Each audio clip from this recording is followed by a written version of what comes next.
problème d'alimentation. J'ai remarqué que l'alimentation qui était utilisée, je vous mettrai la petite photo, c'est une alimentation de seconde main d'Amazon. Les amis, l'histoire que je vais vous raconter aujourd'hui, ce sera autour d'un mec qui s'appelle Victor, qui a acheté un PC full Corsair parce qu'il veut absolument que ça ressemble à une photo qu'il a vue sur internet. C'est celle-ci. La performance était importante pour lui puisqu'il a pris un SSD, le T700 de Crucial en PCI 5. Il est fan de AMD, c'est pourquoi il a pris une carte graphique AMD. Là, on a la XTX de chez Gigabyte. Après, il est aussi très fan d'esthétique. L'esthétique a une part vraiment très importante et c'est la raison pour laquelle on a 2 kits de RAM. Ça fait 4 x 16. On en reparlera après. Le processeur, c'est le 7800X 3D de AMD. Donc, il n'y a pas qu'avec ça qu'on peut jouer, mais voilà, pour ceux qui veulent 500 FPS dans certains jeux, pourquoi pas. On a des ventilateurs Link, on a un water cooling Link, c'est le nouveau modèle de Corsair. Ça, c'est un disque de 8 Tera. 8 Tera. Victor, je lui ai demandé s'il était designer, s'il était créateur, il était architecte ou quoi. Non, pas du tout. Victor est juste un gamer, mais il m'a donné l'explication. Je vous en parle dans un instant. Ok, on va attaquer par le processeur. Donc là, c'est l'étape la plus importante. Il faut vraiment pas se tromper. Je dirais c'est même la seule étape qui est dangereuse parce que vous voyez la quantité de pins sur notre socket. La génération précédente, c'était pas comme ça. Si vous avez par malheur tordu un pin sur le processeur, vous pouvez encore le redresser, mais là sur la carte mère, vraiment c'est plus possible. Donc on pose ça délicatement, hop, une fois que c'est posé, on ferme. Hop, on se pose pas de questions, on ferme directement. Et là, maintenant, là on est safe. Là, il n'y a plus aucun problème. Tous les autres composants, on peut y aller, même un petit peu plus fort, ça va pas casser. À moins d'être une brute, mais ça devrait aller, c'est moins fragile que ça. Ça me fait toujours un petit peu mal au cœur de voir que par défaut, vous savez, la manière dont c'est fait, ça appuie sur le pad thermique. Donc, c'est pas grave du tout, c'est juste psychologique. Donc, il faut installer notre SSD PCI 5.0 sur le premier port de la carte mère parce que lui aussi est PCI 5.0. Je ne sais pas si ça vous parle, les PCI 5.0. C'est des SSD qui, celui-là, pour le coup, je vais vous donner la vitesse. Il monte à 12 400 mégabits seconde de lecture. C'est énorme, et tout à l'heure je disais que c'est même trop pour le gaming. Ça va pas vraiment accélérer notre temps de chargement dans les jeux et surtout si vous jouez à des jeux multi. J'ai l'impression d'avoir des shurikens entre les mains. Peut-être que vous vous posez la question, vous dites mais pourquoi 4 barrettes de RAM quand d'habitude tu recommandes pas? Effectivement, c'est ce que j'ai dit à Victor. Mais Victor, lui, il voulait absolument justement ce look avec les 4 slots de barrettes de RAM bien remplis. Ce que tu risques, c'est d'avoir des fréquences plutôt basses sur la RAM. Parce que là, même si on a pris des 6000, on a pris des 6000 C30, donc des barrettes de RAM hyper bien de base. Mais je vous assure que 4 barrettes 6000 C30, c'est impossible que le PC puisse démarrer. Donc ce qu'on va faire, c'est activer le XMP et puis après, aller régler manuellement les fréquences de la barrette de RAM pour descendre.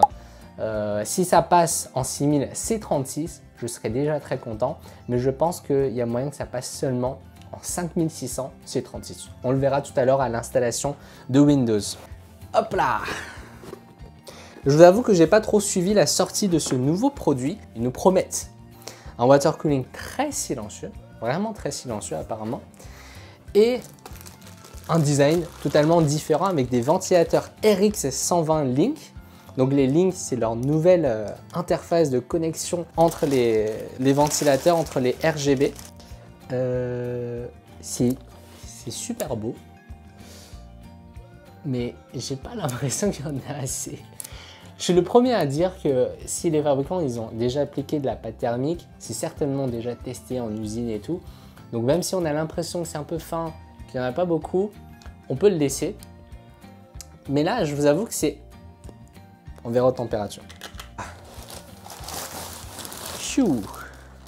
Ici, quand il sera allumé, il y aura du RGB, il y aura de la lumière qui va ressortir et puis le logo Corsair là. On voit un petit peu l'inspiration au niveau des ventilateurs nouvelle génération, inspiration de Lienli qui ont été les premiers à mettre du RGB sur le côté. C'est une belle chose, c'est une bonne chose que Corsair suive les tendances du marché. J'ai regardé la notice d'installation en voulant voir s'il y avait une différence avec les anciens water cooling de Corsair et en fait il n'y en a pas. C'est la même chose et chez AMD c'est vraiment très simple. Donc vous remplacez juste cette partie là qui de base sur des fixations Intel, on les reconnaît parce que les fixations Intel c'est carré. Chez AMD, c'est rectangulaire. Les autres, vous les enlevez, vous savez. Vraiment, ça se fait très facilement comme ça. Et là, on n'a plus qu'à visser. C'est tout bête, vraiment tout bête. Quand vous installez votre water cooling, il faut juste pré-shot un petit peu une seule chose.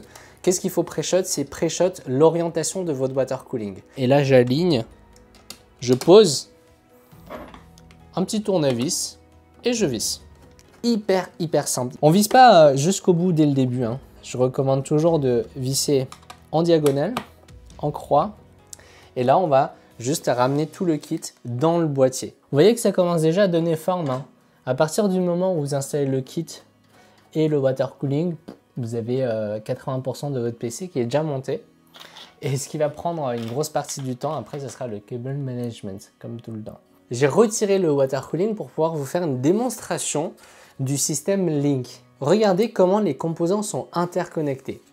Nos 3 ventilateurs ici sont connectés au radiateur et notre ventilateur à l'arrière, vous voyez qui va être là, il est connecté à ces ventilateurs. Donc c'est une connexion en chaîne comme ça. Quand vous avez 3 ventilateurs comme ça, vous remarquez que vous n'avez qu'un seul câble qui ressort. Parce que là à l'intérieur, il y a aussi une connexion qui est magnétique entre les ventilateurs. Ce câble, il provient des ventilateurs de devant. Donc c'est la connectique qui va aller se brancher sur le hub. Notre hub, il est tout simple. Voilà, comme ça, tout simple, tout carré. Et il a 2 connectiques. Donc on va simplement aller brancher comme ça. Et c'est fait. Je vais surtout vous montrer ce qu'il y a à l'arrière. Et je vais en profiter pour vous parler du boîtier. Parce que depuis le début de la vidéo, je vous ai dit que ce boîtier, je l'attendais beaucoup. Et ben, je vous en ai pas parlé. Vous avez vu que le cable management, il est fait. C'est pas le cable management le plus joli que j'ai fait parce que on a justement la présence de ce disque dur. Justement, en parlant de ce disque dur, ce qu'il faut savoir, c'est que il a utilisé du 8 Tera. Pas parce qu'il va installer beaucoup de jeux ou même pas. C'est juste parce que Victor voulait prendre sa revanche des 500 Go de SSD qu'il a actuellement dans son PC portable. C'est vraiment ses termes, hein. Pour prendre la revanche sur ces 500 Go, il a pris 2 Tera de SSD et 8 Tera de HDD. Et sinon, pour revenir au sujet du boîtier, donc dans ce boîtier, tout va bien. L'installation est super simple jusqu'au moment où vous avez un disque dur. Il n'y a pas réellement de rack pour installer le disque dur. On est sur un espace assez limité. Et on doit faire remonter, vous voyez, le câble SATA ici, un câble PCI Express de carte graphique qui vient alimenter le contrôleur. Ça aussi, ça prend pas mal de place, donc ça nous fait un bon petit paquet de câbles de toutes dimensions.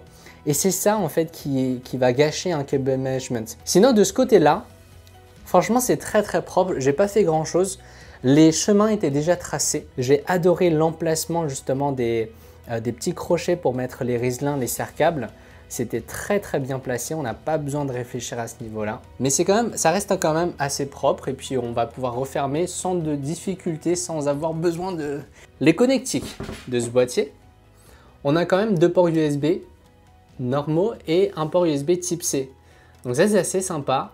Un bouton allumé, un bouton ici, j'imagine, pour redémarrer. Je ne pense pas que c'est pour gérer le RGB puisque ça sera avec le logiciel.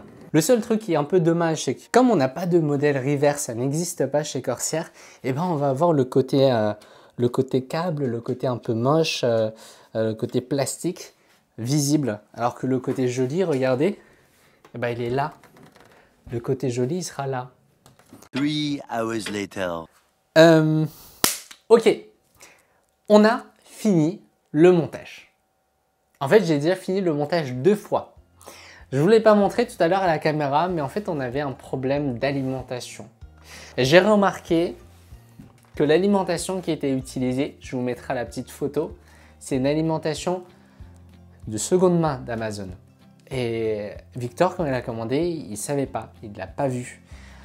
Très souvent, les secondes mains d'Amazon, c'est des produits qui sont défectueux, mais que les gens, ils ont juste la flemme de déclarer comme quoi c'est cassé. Donc, ils vont juste demander un remboursement. Et Amazon, ils ne savent pas, donc ils le catégorisent comme produit fonctionnel de seconde main. Heureusement que Corsair m'avait déjà envoyé une alimentation, pas pour ce projet, mais du coup, on a réussi à trouver un moyen de pouvoir continuer. On va mettre ça. L'esthétique avant tout.